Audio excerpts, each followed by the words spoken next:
मैं कहूँगा कि वर्तमान समय में हमारी संस्कृति के ऊपर बहुत ज्यादा खतरा मंडरा आ रहा है और इसमें गवर्नमेंट कुछ नहीं कर पाएगी, सरकार इसमें कुछ भी नहीं कर पाएगी। हमें और आपको करना है। हमारे न कहने पर डॉक्टर भी तो ऑपरेशन नहीं कर सकता, हमारे न चाहने पर सरकार क्या कर लेगी। यदि हम बीमार हैं, डॉक्टर को ऑपरेशन करना होता है तो उसे हमारी अनुमति की जरूरत होती है। जब तक आप नहीं चाहोगे तब तक कलेश निपटेगा नहीं, ये दिक्कत, ये परेशानी जाएगी नहीं। आज हम कथा सुन रहे हैं, ईश्वर की कृपा समझिए, कहीं ऐसा टाइम ना आ जाए कि ये सब चीजें हमारे जीवन से चली जाए। भारत भारत बना रहे, अंग्रेजों ने तो इसका नाम इंडिया दे दिया। अंग्रेजों की दृष्टि में तो भारत बहुत हीन था, बहुत गिरा हुआ था, बहुत पुअर था, उनकी दृष्टि में बहुत कमजोर था, उनकी दृष्टि में भारत विकलांग था। तब उन्होंने इसको ऐसा नाम दे दिया इंडिया। मेरे मुंह से प्राय शब्द कभी निकलता नहीं है। हम भारतीय लोग हैं और भारत ही हमारी आन बान और शान। भारत विश्व गुरु था और यह विश्व गुरु बनकर के रहे, इसके लिए हमें और आपको कर्मठ और सक्षम और आत्मसमर्पित होना पड़ेगा। ये बहुत ज्यादा जरूरी है। वर्तमान समय के युवाओं को बचाना बहुत ज्यादा जरूरी है। प्राय प्रवचनों में, सत्संग में, पहले के समय में युवा लोग कथा में बैठते थे और आज कथाओं में वृद्ध बूढ़े लोग बैठते हैं, वानप्रस्थी लोग बैठते हैं। और मैं कहूँगा आप भले ही 70-80 के हो गए हैं, आप 40 वर्ष के जवान से भी आप ज्यादा जवान हैं। आप प्रसाद भी लेते हैं, आप नींद भी लेते हैं, ना सो पाते हैं, ना गा पाते हैं, ना अपने मन की बात किसी को बोल पाते हैं, इतने टेंशन में जी रहे हैं। देह को चलाने के लिए भोजन चाहिए, आत्मा को चलाने के लिए सत्संग चाहिए। सत्संग के बिना कुछ नहीं। तो वो बड़े भाग्यशाली हैं जहां जिन घरों में दादा दादी एक टीचर का काम कर रहे हैं, शिक्षक का काम कर रहे हैं। आप अपने बच्चों को उतना नहीं बना पाए, लेकिन आप अपने बच्चों के बच्चों का डेवलपमेंट कर सकते हैं, उनका उत्कर्ष आप कर सकते हैं। मैं श्री शिव महापुराण की कथा सुना रहा हूं। इसके 3 शब्द बड़े अद्भुत हैं, एक है सत्यम और एक है शिवम और एक है सुंदरम। ये 3 बातें समझ में आ जाए, अध्यात्म की पूरी फिलॉसफी हमारे कंठ में, हमारे हृदय में उतर करके आ गई। सत्यम, शिवम और सुंदरम। अपवित्र आचरण से, अशुद्ध आचरण से, गलत रास्ते से हे भगवान आप हमें बचाना, सन्मार्ग बताना, सन्मार्ग दिखाना।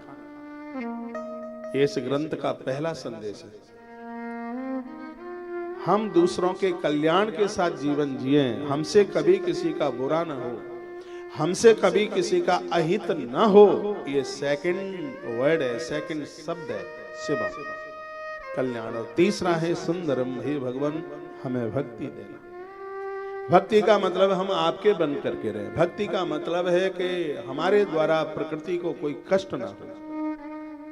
इस ग्रंथ के 3 शब्द हैं जो एक मानव निर्माण में एक बहुत बड़ा मटेरियल है, ये समझ लीजिएगा, एक बहुत बड़ी सामग्री है। आप यहां से कथा सुन करके जाते हैं, बच्चों को टाइम नहीं है, थोड़ा उनके पास बैठिए और कहिए आज महाराज ने ये बताया, आज ये बताया, आज ये बताया। आज के युवा बच्चे वो वीडियो देखते हैं जिसमें रातों रात माला माल हो गए, और इनका दोष भी नहीं है उतना, इसलिए क्योंकि इसके निर्माण में निर्माता की कमी रही।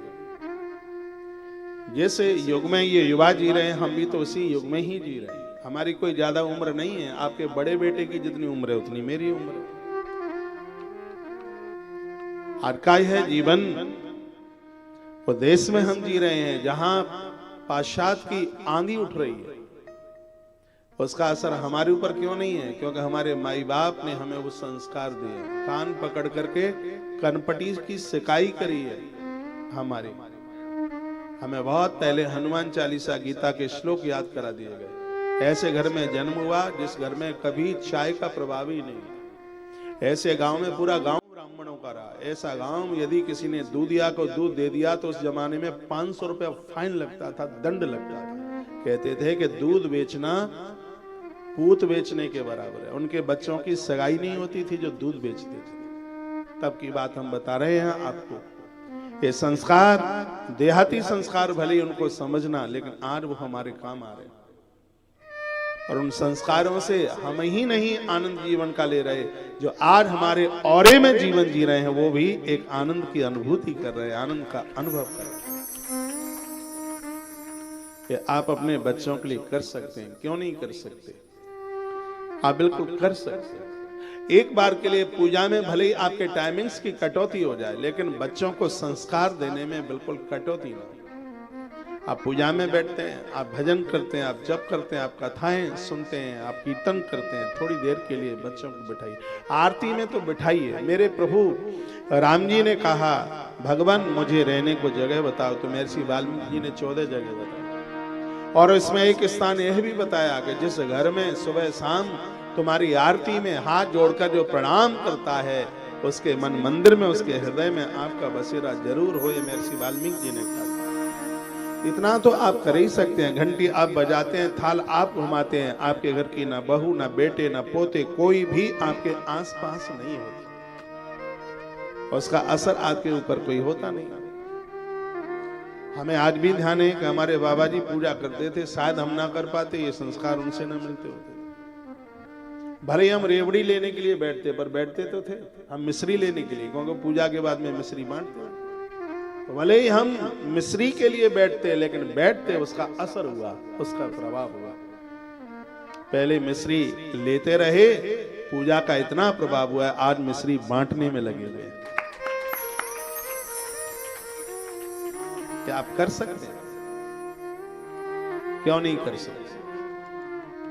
भगवान की कृपा बड़ी अद्भुत है। और मैं मानस के एक चौपाई बोल करके आगे के लिए मैं बढ़ रहा हूं। मनुष्य शरीर सिर्फ संतान पैदा करने के लिए नहीं है। तुम्हारे पास तो 2-4 बच्चे हैं, कीड़े मकोड़े, एक सुकरिया एक बार में 12 बच्चों को जन्म देती है। 1996 की बात है, और मैं अपनी एक अनुभव में आपको बोल रहा हूं।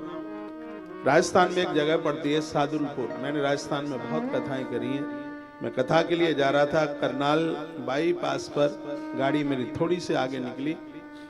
एक सुवरिया की छाती पर बहुत बच्चे लिपटे हुए थे। मैंने अपने ड्राइवर को कहा, थोड़ा सा रुकिए। मेरे मन में बात आया कि एक जीव इतने बच्चों को कैसे पैदा कर सकता है। सच मानिए, मैंने गिनती की, 1 दर्जन बच्चे थे, पूरे 12 थे। नहीं मानोगे तो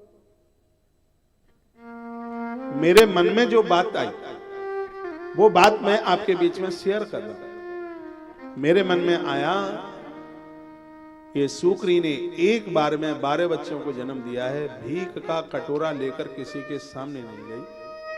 परिवार तो इसका भी चलता है, लेकिन इंसान, तेरे लिए क्या कहा जाए कि तू 2 बच्चों के लिए इतनी ठगियाई करता है, इतनी बेईमानी करता है, इतना झूठ बोलता है, तेरा क्या होगा?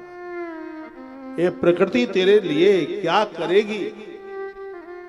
क्या इस धरती पर हम सिर्फ बच्चे पालने के लिए, उनको पैदा करने के लिए आए? क्या इसके अलावा और कोई काम नहीं है?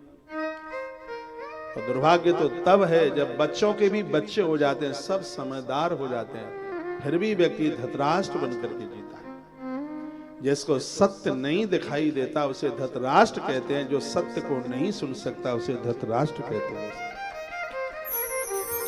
जो सत्य के बिना नहीं रह सकता उसको युधी युधिष्ठिर कहते हैं। जो सत्य का संग देता है उसे अर्जुन कहते हैं। जो सत्य को घायल होने से बचाता है उसे भीम कहते हैं। जो सबको सत्य के रास्ते पर खड़ा कर देता है उसको सहदेव कहते हैं। जो भक्ति को कभी कुरूप न होने दे उसको नकुल कहते हैं। कि माता कुंती के 5 पांडव अध्यात्म के 5 सूत्र हैं। जो किसी की दया को कम न होने दे, जो सामने वाले को उसके लक्ष्य को याद दिलाती रहे, उस पवित्र बुद्धि को द्रौपदी कहते हैं। ये माता कुंती के 5 पुत्र और एक उसकी पुत्र वधू, ये अच्छा जीवन जीने के लिए एक सूत्र है। और इन सूत्रों के साथ हम अपना जीवन जिए। आप थोड़ा सोचिए, आप 50 के हो गए या 60 के, आप 65 के, आपने क्या पाया? आपने 4 फ्लैट मुंबई में खरीद लिए होंगे, हो सकता है 1 प्लॉट आपने खरीद लिया होगा, हो सकता है 5-7 गाड़ियां आपके पास में ही होंगी। लेकिन एक बार सोचिए, जिस समय हम यहाँ से जाएंगे तब क्या इनमें से कोई चीज हमारे संग जाने वाली है? गाड़ी जाएगी कि प्लॉट जाएगा या परिवार जाएगा? लेकिन मैं आपके बीच में कह देता हूं, हमारे साथ में किए गए अच्छे कर्म और बुरे कर्म यही हमारे संग जाएंगे। इसलिए हमारे अपने कर्मों को कभी निस्तेज मत होने देना। मैं आपको लापरवाह नहीं बना रहा हूं, मैं आपको अकर्मण्य नहीं बना रहा हूं। मैं ये नहीं कह रहा हूं कि आप परिवार के लिए कुछ ना करें। अर्थ कमाना बुरा नहीं है, 4 पुरुषार्थों में से अर्थ का नाम आता है, लेकिन अर्थ अनर्थ पैदा कर दे ऐसा धन कभी भी मत कमाना। अर्थ तो रावण के पास भी था और अर्थ महाराज जनक के पास भी था, लेकिन जिसका अर्थ लोगों के काम आया, उसके यहाँ शांति रूपी सीता प्रकट हुई, उसके यहाँ भक्ति माता चल करके आई। लेकिन जिसने अर्थ का दुरुपयोग किया, उसके यहाँ राक्षस पैदा हुए, वो दुर्गुणी हो गया। भले ही वो महादेव का पुजारी है, क्या फर्क पड़ता है उससे? कोई किसी न किसी का तो पुजारी होता ही है। सिर्फ भगवान को मत्था टेकने से, एक श्लोक सुनाने से, स्तुति सुनाने से, स्तुति जिह्वा पर नहीं, स्तुति नाभि से निकलनी चाहिए। रावण की जीभ से स्तुति निकलती थी। यदि रावण की नाभि से स्तुति निकलती तो उसकी महिमा प्रभु राम की तरह हो जाती। तो जीभ से तो बहुतों के से निकलता, लेकिन वो नाभि से निकले बात तो तब बनती। हम और आप शिव महापुराण की कथा के लिए बैठे हैं। ये शिव पुराण की कथा हमारा कल्याण करती है। शिव महापुराण की कथा हमें इंसान बनाती है। हम अच्छे, एक दिया 1 लाख दिए जला सकता है, तो एक व्यक्ति सबको भगवान का भक्त क्यों नहीं बना सकता? लोग कहते हैं हमारी चलती नहीं है, लोग हमारी बात मानते नहीं है। क्यों नहीं मानते? आप मनवाना नहीं चाहते हैं, आप थक जाते हैं। मैं आप में से किसी व्यक्ति को 100 बार कहूं सुन लो, 2-4 बार नहीं सुनेंगे आप, 10, 20, 25 बार नहीं सुनेंगे आप, लेकिन आखिर में आपके पास रहम आएगा, आपके ऊपर दया आएगी। आप कहेंगे ये बार बार बोलता है, तो एक बार इसकी सुन लो ना, और आप कह ही देंगे बोल महाराज क्या बोल रहा है, आप कह ही देंगे। बच्चे आज नहीं सुनेंगे, कल नहीं सुनेंगे, परसों नहीं सुनेंगे, मैं दावे के साथ कह सकता हूं 15 दिन के बाद वो आपकी जरूर सुनेंगे। आप अपना सुनाना बंद मत कीजिएगा, आप उन्हें बोलिए, आपके द्वारा वो बहुत कुछ बन सकते हैं। और शिव पुराण की कथा कहती है आप अपने बेटा को कार्तिकेय बना दो। शिव महापुराण की कथा कहती है कि आप अपने बेटे को गणेश बना दो। गणेश जी गए थे यात्रा के लिए, धर्मध्वज की बेटी उनके साथ प्रेम विवाह करना चाहती थी, जबरदस्ती से विवाह करना चाहती थी, जिसका नाम वृंदा था। गणेश जी की आवाज मुझे बहुत अच्छी लगी। गणेश जी ने कहा कि अधिकार मेरे माई बाप के हाथ में, खबरदार यदि द्वारा मुझसे ऐसा तुमने बोला।